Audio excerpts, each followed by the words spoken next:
దైవం మీద నమ్మకం ఉన్న ఒక వ్యక్తికి లక్ష్మీదేవత ప్రసన్నమై, ఇంక నేను వెళ్లాల్సిన సమయం వచ్చింది, రేపటి నుంచి శని రాబోతున్నారు, ఇన్నాళ్ల నీ భక్తికి నీకు ఏదో ఒకటి ప్రసాదించగలను, ఐశ్వర్యమా, ఆరోగ్యమా, అనురాగమా, ఏది కావాలో కోరుకో నాయనా అని అంటుంది. అమ్మా, నాకు ఏ కష్టం వచ్చినా తట్టుకుంటాను, కాని నా కుటుంబంలో ఒకరంటే ఒకరికి అనురాగం ఉండేలా చూడు తల్లి అని అనగా తదాస్తు అని వెళ్తుంది.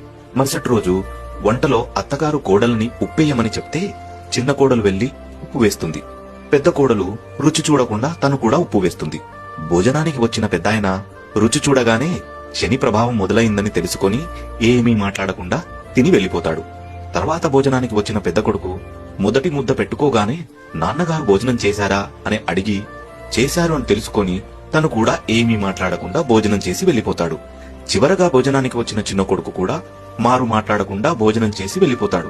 ఆ తర్వాత ఒకరొకరు తన భర్తలు భోజనం చేశారని తెలిసి వారు కూడా మౌనంగా భోజనం చేసేస్తారు.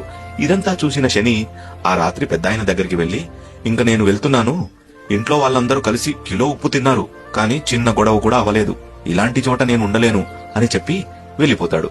ఆ మరుసటి రోజే లక్ష్మీదేవి మళ్లీ ఇంట్లో అడుగు పెడుతుంది. నీతేంటంటే, ఏ కుటుంబంలో అయితే ప్రేమ అనురాగం అర్థం చేసుకునే గుణం ఉంటుందో వాళ్ళ ఇంట్లో ఎప్పుడూ అష్ట ఐశ్వర్యాలు వెలసిల్లుతూ ఉంటాయి. మరిన్ని మంచి కథల కోసం నన్ను ఫాలో చేయండి.